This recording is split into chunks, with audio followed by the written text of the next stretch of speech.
আপোনালোকৰ যদি মানে এনেকুৱা সুবিধা থকা মাটি আছে, ওখ মানে পানী জমা নোহোৱা ঠাই যদি এনেই পৰি আছে, আপোনালোকে চাহ বাগান লগাব পাৰে। কাৰণ এখন বাগানৰ পৰা এঘৰ মানুহ ধুনীয়াকৈ চলি থাকিব পাৰে। এখন সৰু বাগানৰ পৰা আপোনাৰ মান্থলি আপোনাৰ 40 to 45 50 এনেকুৱা মানে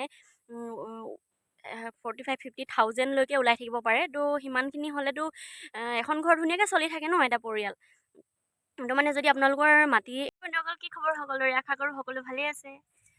বহুত দিনৰ মূৰত আপোনালোকৰ মাজলৈ আহিছোঁ। আমি এতিয়া মানে আজি আহিছোঁ একদম এটা সুন্দৰ মনোমোহা পৰিৱেশত। মানে কি আমাৰ নতুনকৈ চাহৰ বাগান অলপ লগাইছিলে, বহুত বেছি নহয় আৰু অকণমান। তো মানে আমি চাব আহিছোঁ তাত কেনেকুৱানো হৈ আছে বাগানখন। যোৱা বছৰ নহয় তাক বছৰে লগোৱা বাৰু। এয়া চাওকচোন, মানে কি অলপ অলপ মানে পুলি মৰিলে।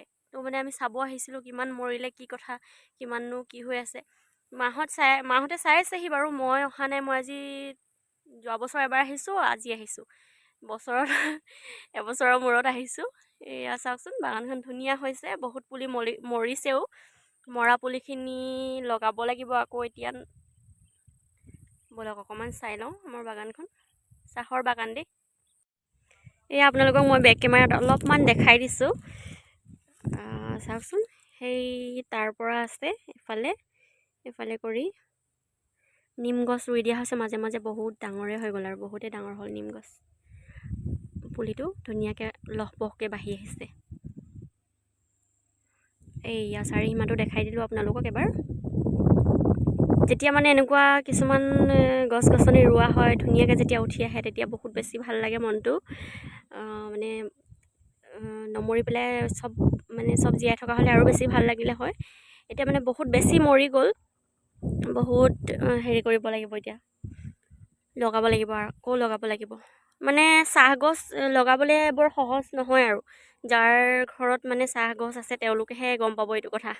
বহুত প্ৰতিপাল কৰিব লাগে। আমাৰ যোৱা বছৰ নহয় তাৰ আগবছৰ লগাইছিলে, তাৰ আগবছৰৰ পৰা এই দুবছৰত এতিয়া এয়া বাগান এয়া হৈছে। মাজে মাজে ইমান মৰিছে নহয়, মানে যোৱা বছৰো ৰুইছে অলপ, সেইখিনিও তাৰো বহুত মৰিলে।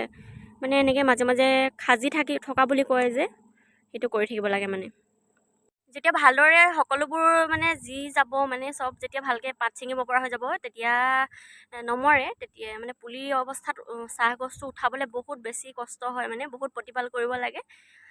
এতিয়া এইখিনি যোনখিনি এইবিলাক চাওকচোন, এইবিলাকৰ এতিয়া পাত ছিঙিব পৰা হৈছে অলপ অলপ। এইখিনি আৰু নমৰে, এতিয়া কেতিয়াও নমৰে আৰু ইহঁত জীয়াই থাকিব আৰু, ডাঙৰ হৈ গ'ল এতিয়া জীয়াই থাকিব আৰু। মানে পুলিৰ পৰা উঠাবলৈ বহুত কষ্ট হয়। দুবছৰত কিমানবাৰ যে আমাৰ পুলি মানে ৰিপ্লেচ কৰি থাকিবলগীয়া হৈছে নহয়। মৰি যায় আকৌ ৰুব লাগে, মৰি যায় আকৌ ৰুব লাগে। তো মানে ভাল লাগিছে এতিয়া দেখি আহি, এতিয়া বহুত ভাল লাগিছে মনটো, বহুতখিনি ধুনীয়াকৈ উঠিছে। যেতিয়া গোটেই বাগানখন সেউজীয়া হৈ যাব, তেতিয়া আৰু বহুত বেছি ভাল লাগিব। তো মানে এতিয়া চাৰিওফালে গোটেই আমি হাবিয়ে আহিছোঁ। আৰু এটা কথা, মই আজি বাগানখন দেখুওৱাৰ লগতে আমাৰ মানে কি চাহ পুলি ৰোৱাৰ আপোনাৰ পদ্ধতি কিছুমান আপোনালোকক অকণমান জনাম বুলি ভাবিছোঁ। ময়ো ইমান বহুত বেছি ভালকৈ নাজানো। আমাৰ এইবিলাক যেনেকৈ ৰুইছে মানে মই আপোনালোকক অলপ জনাই দিম বুলি ভাবিছোঁ। আৰু বেলেগো পদ্ধতি থাকিব পাৰে, মানে অলপ উন্নত, আৰু আমাৰখিনি যেনেকৈ কৰিছোঁ তেনেকৈ আপোনালোকক অকণমান থুলমূলকৈ জনাই দিওঁ। আৰু লগতে আপোনালোকক জনাই দিছোঁ, আপোনালোকৰ যদি মানে এনেকুৱা সুবিধা থকা মাটি আছে, ওখ মানে পানী জমা নোহোৱা ঠাই যদি এনেই পৰি আছে, আপোনালোকে চাহ বাগান লগাব পাৰে। কাৰণ এখন বাগানৰ পৰা এঘৰ মানুহ ধুনীয়াকৈ চলি থাকিব পাৰে। এখন সৰু বাগানৰ পৰা আপোনাৰ মান্থলি আপোনাৰ 40 to 45 50 এনেকুৱা মানে 45 50,000লৈকে ওলাই থাকিব পাৰে। তো সিমানখিনি হ'লেতো এখন ঘৰ ধুনীয়াকৈ চলি থাকে ন এটা পৰিয়াল।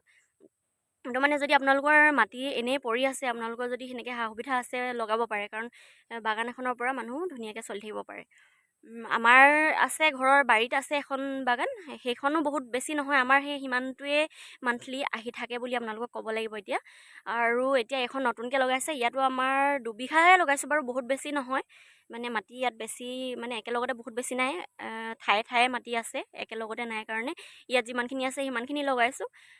এতিয়া গতিকে আহক, আমি চাহ পুলি ৰোৱাৰনো আমাৰ এইখিনি পুলিনো কেনেকৈ লগাইছে আপোনালোকক পদ্ধতিটো অলপ থুলমূলকৈ মই জনাই দিওঁ। এতিয়া আহিছে মানে চাহ লগাবৰ কাৰণে কেনেকুৱা মাটি উপযুক্ত। চাহ লগাবৰ কাৰণে আপোনাৰ পানী জমা নোহোৱা অলপ মানে ওখ ঠাই অলপ মানে বাম মাটি উপযুক্ত হয়, মানে পানী য'ত খেতি কৰে সেনেকুৱা মাটি নহ'ব, য'ত মানে ধান খেতি নহয় অলপ ওখ ঠাই তেনেকুৱা মাটি চাহৰ কাৰণে উপযুক্ত হয়। আৰু আপুনি চাহ বাগান লগাবৰ কাৰণে যোনখিনি মাটি লৈছে, 2 বিঘা হওক বা 3 বিঘা হওক, গোটেই মাটিখিনিৰ চাৰিওফালে আপুনি এটা ড্ৰেইন খান্দিব লাগিব, এটা নলা খান্দিব লাগিব।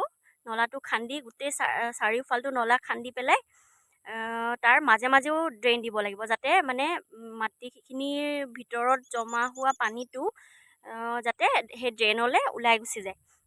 আৰু বাগানখনৰ মানে ওপৰতো আপুনি কাছৰ পিঠি টাইপ কৰিব লাগিব, মানে বাগানখনৰ মাজৰডোখৰ ওখ হ'ব লাগিব আৰু চাইডে চাইডে অলপ হেলনীয়া টাইপ হ'ব লাগিব। তেতিয়া মানে তাত যদি বৰষুণৰ পানী পৰে বাগৰি আহি কাষৰ নলাটোলৈ গুচি আহিব। আৰু মাজে মাজে ড্ৰেইন খান্দিব লাগিব। আপোনাৰ মাজে মাজেও আপুনি মানে এডৰা এডৰাকৈ ভাগ কৰিব লাগিব। 4 ৰাউণ্ডটো ড্ৰেইন মাৰি লৈ মাটিখিনি চহাব লাগিব।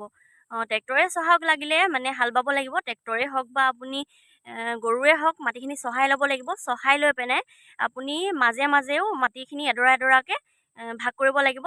25ৰ পৰা 30 মিটাৰ মানে আপুনি দীঘে পথালিয়ে মাটিখিনি ভাগ কৰি পেলাব লাগিব। এটা এটা বেডিং বুলি কয়, বেডিং হিচাপে ভাগ কৰি পেলাব লাগিব। ভাগ কৰি লৈ সেই মাজে মাজেও মানে নলা খান্দি দিব লাগিব, যাতে পানীখিনি মানে পানী জমা হৈ নাথাকে।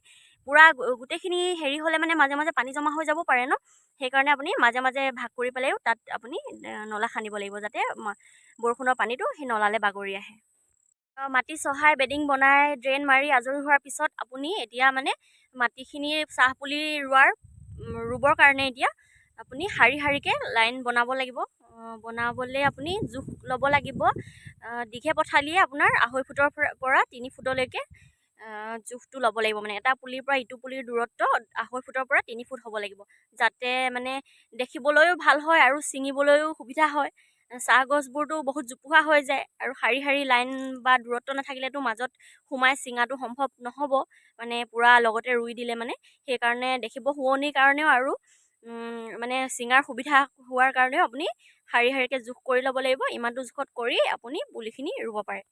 আৰু পুলিখিনিতো আপোনাৰ নিজৰ ঘৰত কৰিলেও বা বেলেগৰ পৰা আনিলেও আপোনাৰ পলিথিনত পেকিং হৈ আহে। পলিথিনত মাটি ভৰাই ভৰাই চাহ পুলিবোৰ ৰুৱে।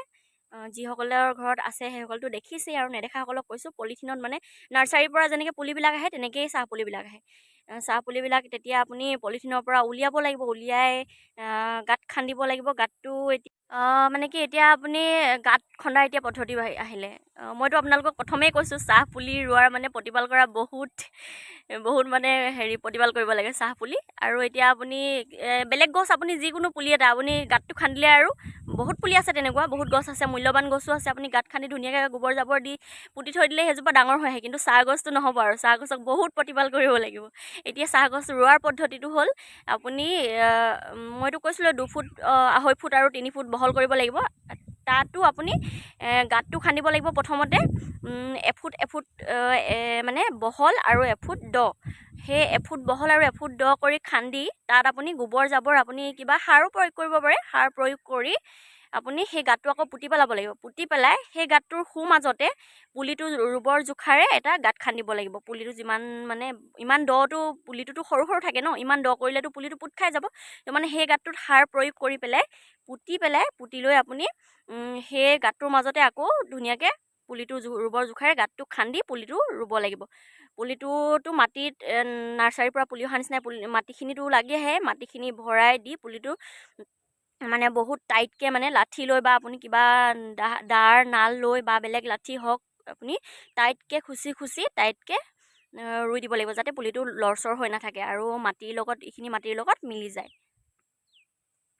আৰু পুলিটো ৰোৱাৰ পদ্ধতিটো কৈ দিলোঁ। আৰু মানে পুলিটো অকল ৰুই থৈ গ'লেই নহ'ব, বহুত চাবহি লাগিব, আহি থাকিব লাগিব, বাগানত আহি থাকিব লাগিব। অলপ বন হৈছে নেকি, কিবা হৈছে নেকি চাই থাকিব লাগিব। চাহ গছ এনেকুৱা, অলপ বন মানে হৈ গ'লে, হাবি হৈ গ'লে মানে চাহ পুলিটো বনে আগুৰি ধৰে আৰু মৰি যায়, পটককৈ মৰি যায় চাহ পুলি। সেইকাৰণে বহুত চাফা কৰি থাকিব লাগিব, মাজে মাজে চাফাই কৰি থাকিব লাগিব। বন অলপো হ'বলৈ দিব নালাগিব। এতিয়া আমাৰতো বহুত বন হৈয়ে গৈছিলে, এইবিলাক বন মৰা ঔষধ মাৰি পেলাই এতিয়া বনখিনি মাৰিলে বহুত হৈ গৈছিলে। এয়া চাওকচোন বাগানখন আমাৰ। ইমানেই আৰু ক'বলৈ গ'লেতো বহুত বেছিয়ে আছে। চাহৰ বাগানৰ বিষয়ে, চাহপাত তোলাৰ পৰা আদি কৰি চাহপাত হোৱালৈকে এতিয়া বহুত কথাই ক'বলৈ আছে, কিন্তু মই আজি ইমানখিনিকে কৈ আপোনালোকক মোৰ ভিডিঅ'টো সামৰিব বিচাৰিছোঁ। কাৰণ ইমানখিনি কথা আৰু কথা ক'বলৈ গ'লেতো ভিডিঅ'টো বহুত বেছি দীঘল হৈ যাব, আপোনালোকেও চাই হয়তো আমনি পাব। সেইকাৰণে আজি মই ইমানতে সামৰিব বিচাৰিছোঁ। নেক্সট আকৌ ভিডিঅ' বনাম মই কেতিয়াবা চাহৰ ওপৰত, মানে চাহপাত তোলাৰ পদ্ধতিবিলাক আৰু চাহপাত বাগানত মানে ফেক্টৰীত দিয়া আৰু কি কৰে কি নকৰে কেতিয়াবা মই আপোনালোকক এটা ভিডিঅ' বনাই দেখাবলৈ চেষ্টা কৰিম। তো মানে মই চাহৰ লাভালাভখিনিও আপোনালোকক অলপ চলপ ক'লোঁ। আপোনালোকে লগাব পাৰে যদি আপোনালোকৰ এনেকুৱা মাটি পৰি আছে বা এনেই আছে খেতি বাতি নোহোৱা মাটি, আপোনালোকে চাহ লগাব পাৰে। কাৰণ এখন বাগানৰ পৰা মই কৈছোঁ নহয়, এঘৰ মানুহ ধুনীয়াকৈ চলি থাকিব পাৰে। গতিকে ভিডিঅ'টো কেনেকুৱা পালে জনাব। আৰু আমাৰতো বহুত বেছি বাগান নাই আৰু যিমানকণ আছে সিমানকণেই দেখালোঁ, আৰু যিমানখিনি আছে আপোনালোকক কৈ দিলোঁ। ইমানটোৱে আৰু গতিকে মোৰ চেনেলটো যদি আপোনালোকে প্ৰথমবাৰ আহিছে, মোৰ চেনেলটো ছাবস্ক্ৰাইব কৰি দিব, লাইক কমেণ্ট কৰিব, ভিডিঅ'টো কেনেকুৱা হ'ল জনাবলৈ নাপাহৰিব। এতিয়ালৈ বাই বাই সকলোকে, লাভ ইউ।